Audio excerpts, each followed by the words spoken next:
So when you follow Messiah Yeshua, who is the greater than Moses, you never need to remain enslaved. The second book of the Bible, in English known as Exodus, in Hebrew it is known as Shemot. Can you say Shemot? Shemot means names, okay? Because it begins, these are the names of the Bnei Yisrael. These are the names of the children of Israel, Exodus 1:1. And the choice of the title of this book is definitely significant. Names in Hebrew, as many of you know, are meant to communicate a person's essence or their life mission. This is alluded in the actual term for soul. Soul is neshama. So let me just back up. A person's name is meant to communicate their essence and their life mission. So the word for soul in Hebrew is neshama. The neshama is made up of 4 letters. It's made up of nun, shin, mem, hey. Nun, shin, mem, hey. So the first letter is a nun, the last letter is a hey. And the middle 2 letters, shin, mem, spells the word Shem.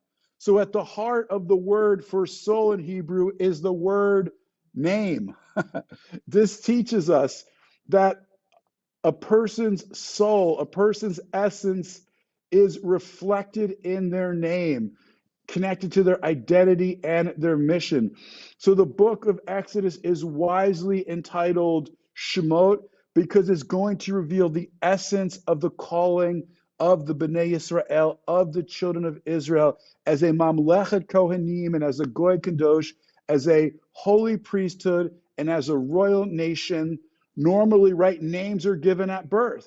You get your name when you're born. In Jewish tradition, publicly get your name if you're a boy on your Brit Milah, at your circumcision. But going down to Egypt has led to a new birth for the Jewish people. So that's what's so significant, right? Going down to Egypt literally birthed Israel. They went down as a family, a large family, 70 in all, but they were birthed as a nation. But as we said, names also reflect new mission or identity that a person receives in the Lord. And that's exactly what's going on here in the beginning of the book of Exodus and throughout the entire book, right? Our ancestors went down 70 in all to Egypt and left in the millions. Egypt was literally a place of confinement or restriction. Egypt in Hebrew means Mitzrayim, as we've talked about, a place of confinement or restriction. So symbolically, Israel was a tight space. It was a womb. Israel had to go to Egypt because Egypt was the womb. All of us have to go through a process of birthing, a process that births us into our identity and destiny. So the people who went down to Egypt as a family, but they emerged as Israel. Israel means one who wrestles with God and overcomes. So all of us need to go through our own personal Egypts, just like the Jewish people did, right? Egypt is a place that wants to box you in. Egypt is a place that wants to confine you. And all of us have our own personal pharaohs that want to lock us in to a box of self-limitation that robs us of our true purpose, that tries to rob us of our potential. And there are both outer pharaohs, meaning individuals who will come into your life and try and beat you up and beat you down and beat your destiny out of you. And then there are the inner pharaohs. There's that inner voice within us that says, you're not good enough, you'll never make it, you're a loser, you're ugly, you're this, you're that. And these pharaohs want you to either compromise your identity and destiny or lose your true name, your essence, your mission, your purpose. So we have to be careful that we don't lose our soul in Egypt when we're dealing with the places of confinement, when restrictions, when we're dealing with the outer pharaohs, when we're dealing with the inner pharaohs. Sometimes the inner pharaohs are much more dangerous because sometimes we don't even recognize them as pharaohs. We think they're our voice, but it's actually the enemy speaking through our heads or lies that we have believed. But we have to understand is this, right? Egypt is never fun. Believe me, I have had my fair share of Egypts. Egypts are never fun, but you need your Egypts to reach your full promise and your full potential. We need the process of the pits and the prisons to prepare us for the process. That's just the bottom line, right? And so knowing this is meant to give us hope. It's meant to give us strength so that we don't become bitter, we become better when we descend to Egypt for a season.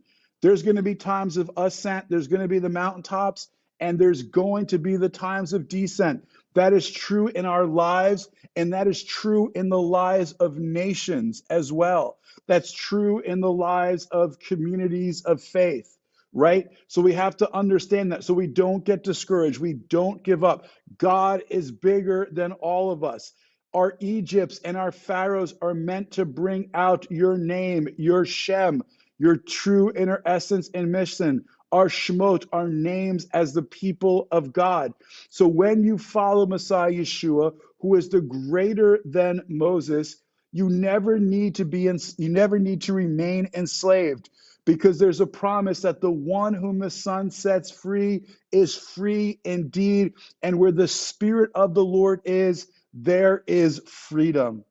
Friends, in Messiah, we can find freedom from anything. And he's given us the Holy Spirit, the Ruach HaKodesh. Can you say Ruach HaKodesh, the Holy Spirit? And where the Spirit is, there is freedom. So listen, you can be freer in Egypt than Pharaoh in the palace when you're in the plans and purposes of God. So, but the truth is that, so for all of us who love and faithfully follow the Lord, he promises that he is going to give us a new name like Israel, whose name means one who wrestles with God and overcomes.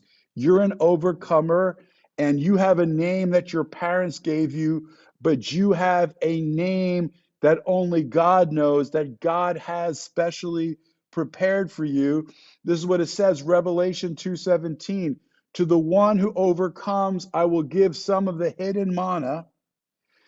Again, going back to coming out of Egypt, hidden manna, okay? There's hidden manna that God has prepared for you. And I will give him a white stone, and written on the stone a new name that no one knows except the one who receives it. Wow. God is a new name for you. He's got a special plan, purpose, and identity.